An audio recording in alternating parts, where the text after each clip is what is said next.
But truth be told, that even as we interact on the pertinent topics in the 4 sessions, it pays to bear in mind what is now obvious, that the global environment we're operating in is increasingly precarious.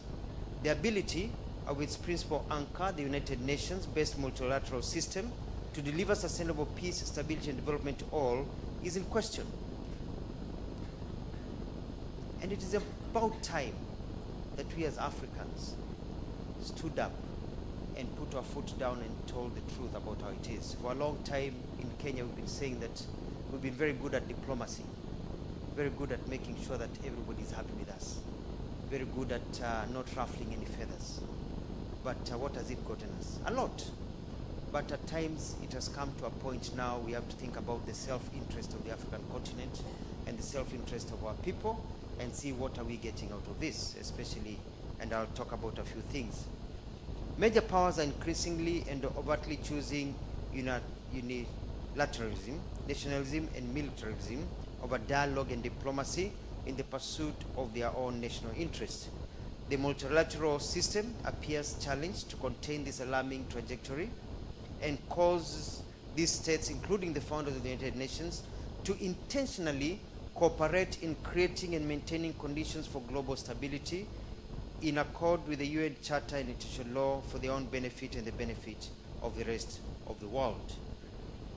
And they've been getting away with it, and we've been smiling at them and letting them get away with it. The COVID-19 pandemic and armed conflict in Ukraine, the climate crisis, and the emerging threats have dramatically showcased the interconnectedness of our world. But more fundamentally, they are revealing the latent weaknesses in the multilateral system, marked by stark inequalities and state vulnerabilities. Ladies and gentlemen, the polarization of the multilateral system is worsening, and at a time when it is most needed in addressing multiple threats to international peace and security, especially in Africa. Global terrorists and violent extremists are increasing their ideological zeal and operational maneuvers on parts of the continent, often holding entire communities at ransom.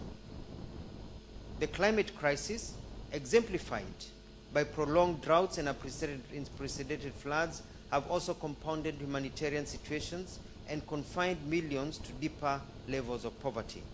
Meanwhile, the world, and in particular Africa, continues to struggle to find the means to build back from the debilitating impact of the COVID-19 pandemic.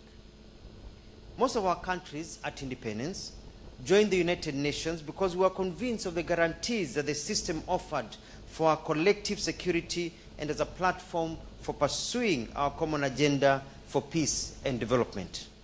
We should therefore not give up on it. Instead, the faltering of the major powers gives the rest of us an opportunity to collectively lead not only to protect and defend the multilateral system, but also to make it work better for all of us. We can leverage our numerical strength and the regional frameworks we have formed across continents. For the United Nations to deliver for us, it will have to be revitalized, especially through comprehensive reforms of the Security Council. Let me repeat that, please. For the United Nations to deliver for us, it will have to be revitalized, especially through comprehensive reforms of the Security Council. There is no urgency to make the Council more inclusive, representative, and a democratic global institution possessing the necessary legitimacy and efficacy in dealing with threats to international peace and security. Indeed, it is time that Africa's rightful place in the Security Council envisioned in the Ezulwini Consensus was realized. After all, files on Africa continue to consume close to 70% of the Council's programs of work. During the UNGA conference in New York, our President of Kenya, William Ruto, spoke on this matter. President Biden also spoke about this issue, that Africa needs to be represented in the permanent seat, as a member of the permanent seat of the United Nations Security Council. we recommend that we urge our leaders from Cairo to Cape Town, across Africa, to come out, and we strongly speak about this. In every international fora, in every meeting, we make this call cry so that they listen to us, because we've been talking about it and moving on, talking about it, and it's as if we are begging. You know, I think it is now time we moved from just begging to demanding. And I think this is the only way that maybe they listen to us and we can have a rightful place on those seats. Because 60 years after most of us gained our independence, we can't still be treated and delegated to the back rows as others are continuing with their status quo. Additionally, the United Nations will need to strengthen its cooperation with regional and sub-regional organizations in line with Chapter 8 of the Charter. These regional organizations, including the AU, have evolved some of the most responsive and effective mechanisms for the conflict resolution and management that the UN can learn from and apply in similar situations elsewhere. In this regard, the United Nations can draw from Africa's peace and security architecture, an elaborate system that is yielding positive and desired outcomes when deployed in conflict situations, timelessly and in a coordinated manner. The signing of peace agreement in Pretoria to resolve the conflict in northern Ethiopia, and the renewed peace efforts by the East African community through the Nairobi process to resolve the conflict in eastern DRC are the most recent examples. What is needed is meaningful cooperation by the UN and the international community, not in an overbearing way, but by providing necessary support, including funding for Africa-led peace operations, implementation of peace agreements, and peace building. And I'd like to congratulate Ethiopia for the stand that Ethiopia has taken. And I think the Ethiopian Prime Minister, the Ethiopian Foreign Minister have said that going to keep to the end of the bargain. This move of African solutions for African problems is the way to go, and we've done, and there's been a very good example. I just have to report to this session that in Kenya, we hosted over 235 individuals from armed groups and civil society from the DRC. We put them in a room like this and locked the doors and told them talk to each other, literally. And they spent a week talking to each other. And as a result of that talk, we see now there is progress towards achieving consensus in how to move forward towards a peace process, a proper peace establishment in the DRC that has gone for a long time. We still have challenges, but as we say in Swahili, mbele iko sawa. The future looks bright for us in that region. And I think this is something that we also has been done by many other places, that African solutions for African problems. Africa must be ready to provide global solutions, including deploying its peace and security architecture to provide solutions beyond its borders. In this regard, the engagements by the AU chairperson of the AU Assembly and the chairperson of the EU Commission with the crisis of Ukraine are steps in the right direction. Excellencies, thanks to the robust AU peace and security architecture, the African three, that is the A3 in the Security Council, have become formidable because of the unified voice on African files. The unity has been made possible by the resolve of the A3 members to work in solidarity, informed by the guidance and decisions received from the AU Commission and the Peace and Security Council. As Kenya bows out of the Security Council at the end of this year, we are proud of the solid unity of the A3, Gabon, Ghana, and Kenya. From the time it was A3+1, Niger, Tunisia, Kenya, and St. Vincent and the Grenadines, from the time it was the A3+1. We have all gone to great lengths, not just to maintain our unity, but also to speak bolder on matters of concern to our continent. The A3 has made efforts to strengthen the partnership between the United Nations Security Council and the PSC. The adoption of 2 substantive communiques during the 15th and 16th annual joint consultative meetings held in December 2021 and October 2022 attest to this. As the chair of the Security Council and ad hoc working group on conflict resolution in Africa, Kenya is proud to have co-facilitated these products. From experience, whenever there has been a good concern of action between Addis Ababa and the A3, the outcomes have been useful to the continent. And there are many examples, one of them being the successful transitioning of AMISOM to ATMIS early in the year. It was largely facilitated through close coordination between the federal government of Somalia, the PSC, and the A3. Working with the AU Commission, regional economic communities, and concerned member states, the A3 continued to score achievements in ensuring Africa positions are reflected in Security Council products. We continue to push for Africa's leadership through the appointment of qualified Africans to take up leadership positions on UN initiatives in Africa. A recent success is the appointment of an African as a Secretary General, Special Representative, and Head of UN Support Mission in Libya. The AU has also been resolute in ensuring the respect for continental and regional-led efforts, decisions, and solutions to the challenges in West Africa, the Sahel, and the Great Lakes region and the Horn of Africa. And we have called on the UN Security Council to appreciate the role and provide them with necessary support, including resources. With a strong backing from Addis Ababa, the A3 has managed to secure the lifting of arms embargoes on the CAR and DRC, with only notification requirement outstanding. Beyond the continent, the A3 standing on the African Union's recognition of the African diaspora as its sixth region has championed for the causes of all people of African descent.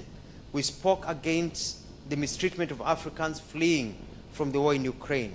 We are advancing this cause for indigenous and Afro-Colombian communities through the expeditious implementation of the ethnic charter of the Colombian Final Peace Agreement. And we are at the forefront in seeking for a Haiti-led and owned process to break the political impasse and chart a way forward for the country. These efforts have helped to solidify an African-Caribbean connection that can be useful in advancing each other's agenda in the multilateral system.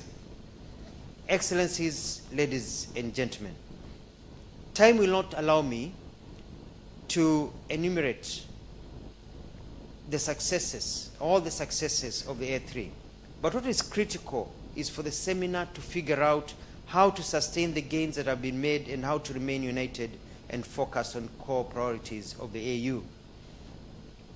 I will recommend 5 areas which the A3 and the PSC should, going forward, consider prioritizing the engagements with the UN relevant partners and stakeholders.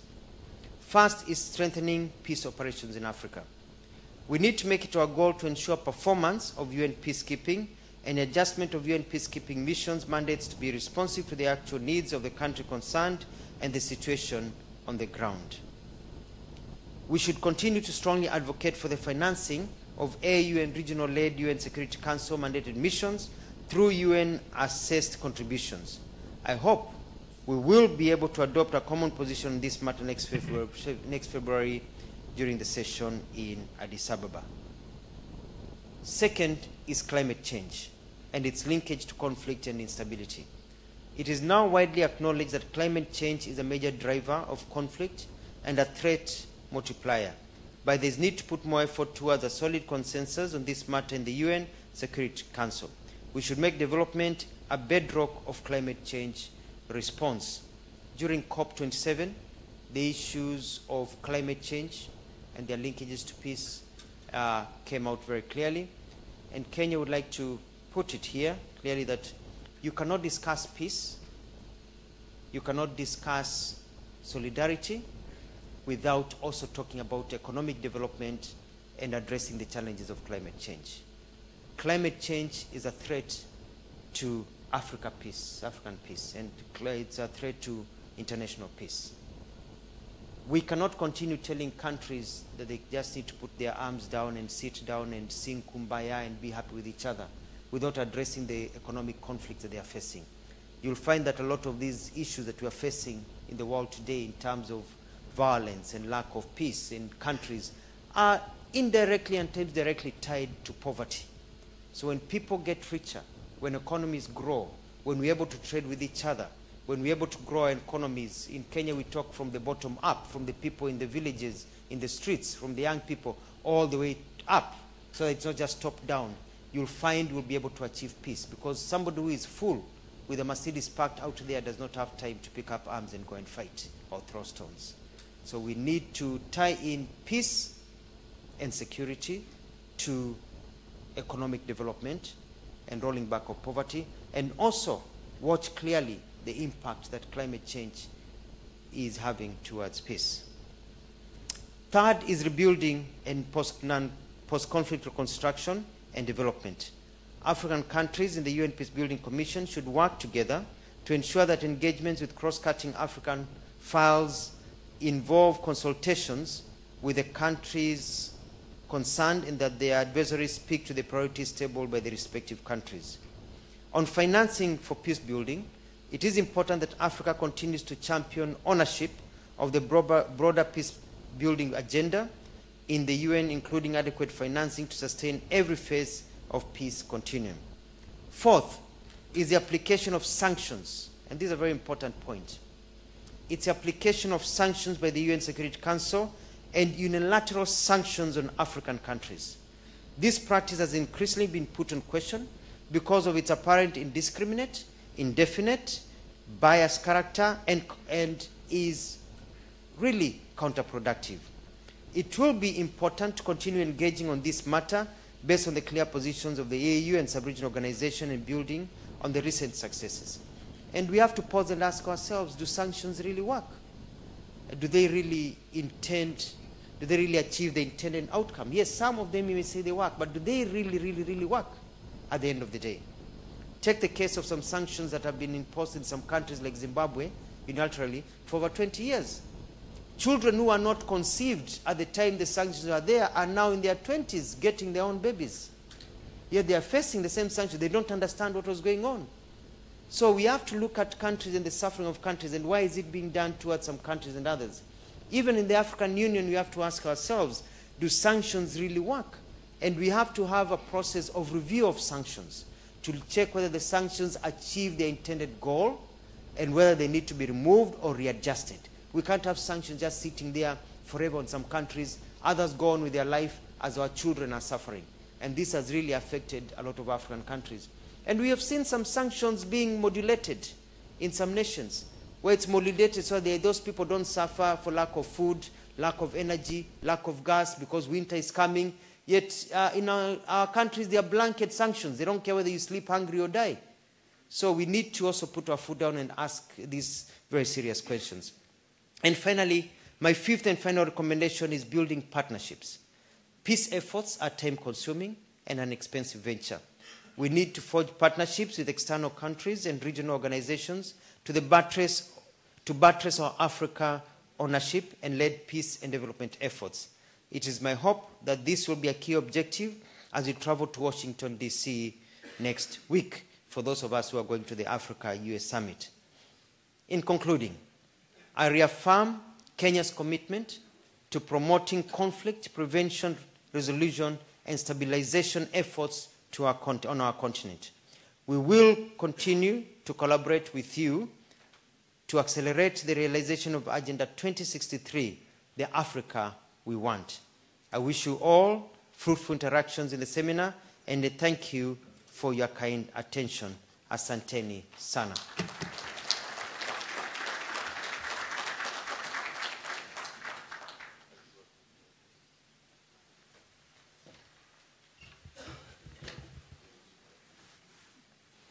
Thank you very much, Minister Mutua. May I request we give him another round of applause.